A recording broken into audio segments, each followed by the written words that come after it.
स्वप्नावस्था का विस्तृत वर्णन करते हैं। शरीर में अंतःकरण होता है। हमारा शरीर स्थूल है और अंतःकरण सूक्ष्म है। अंतःकरण में चतुष्टय है, यानी मन, बुद्धि, चित्त और अहंकार है। जब अंतःकरण में बुद्धि की वृत्ति चित्त प्रतिबिंब के साथ एक रूप हो जाती है, यानी उस साक्षी चैतन्य के प्रतिबिंब के साथ एक रूप हो जाती है, तो वह स्वप्न में संकल्प सृष्टि उत्पन्न करती है।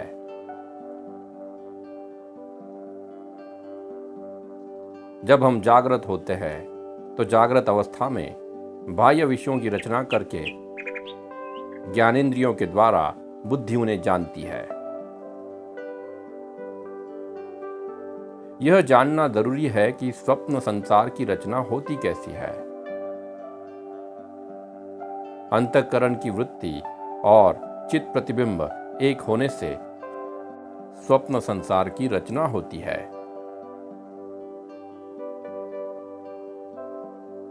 मनुष्य की विविध वासनाएं होती है और वासनाओं की विविधता से ही स्वप्न की विविधता भी प्रस्तुत होती है।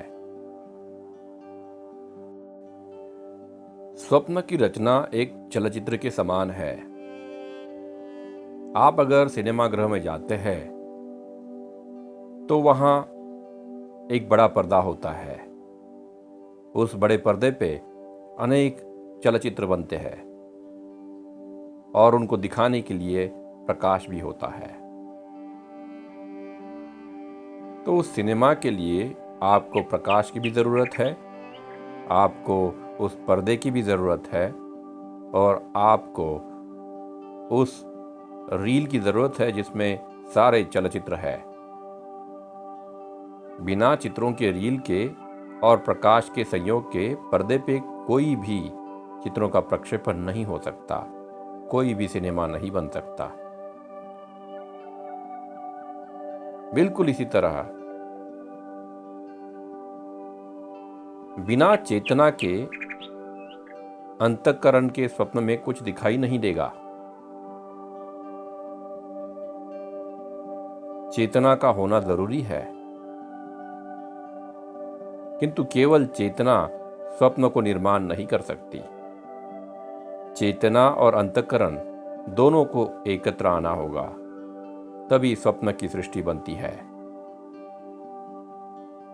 अंतःकरण में अनेक वासनाएं होती है जो एक रील की तरह आपने अंकित की है। ये वासनाएं आपने आपके दैनंदिन जीवन में जमा की है। आपने जो चीजें देखी है, जो अनुभव की है, जो पढ़ी है या जो सुनी है, ये सारी प्रकार की वासनाएं आपके स्वप्न में स्वप्न सृष्टि का हिस्सा बन सकती है।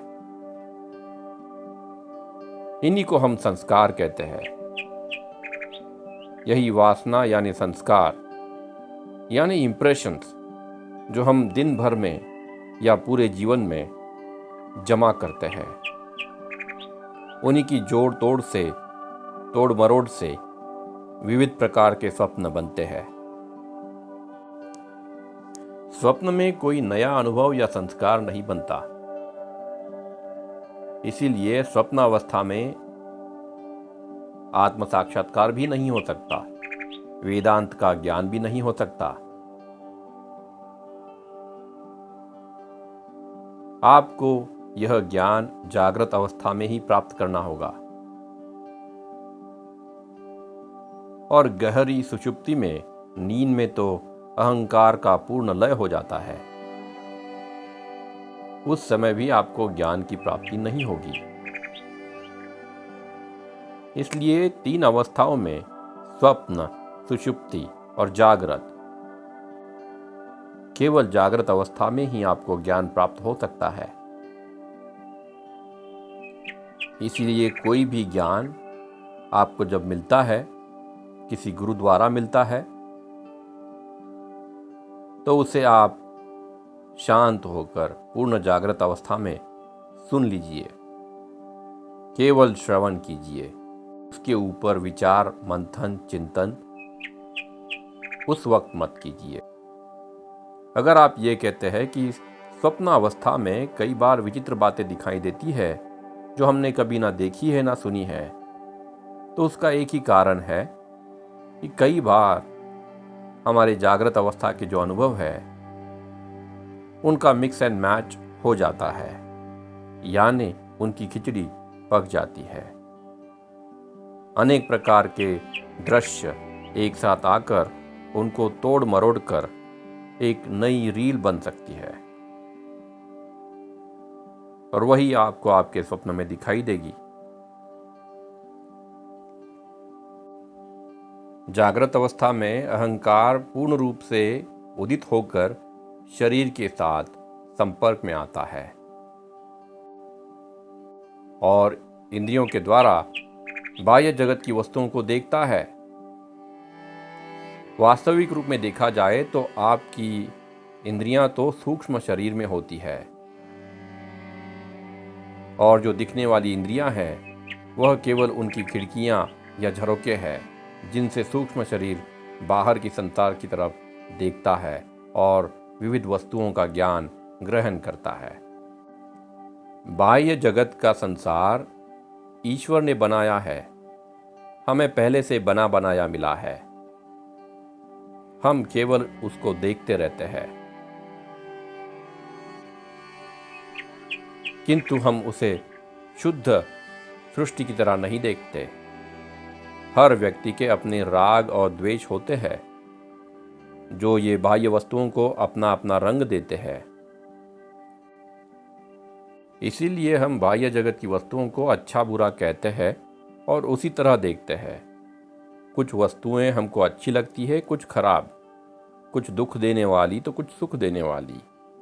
यह सब आपके राग द्वेष की वजह से होता है। केवल ज्ञानी पुरुष ही राग द्वेष से मुक्त होकर ईश्वर के संसार में रहता है।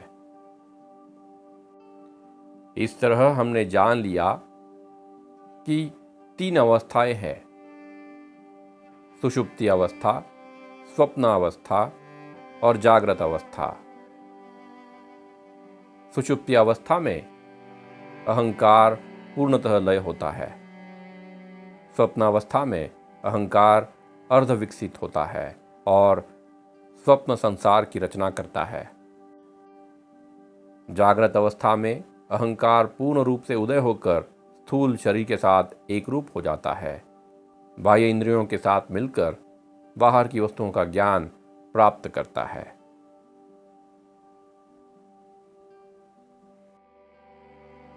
इन 3 अवस्थाओं में केवल जागृत अवस्था में ही हम आत्मज्ञान की प्राप्ति कर सकते हैं।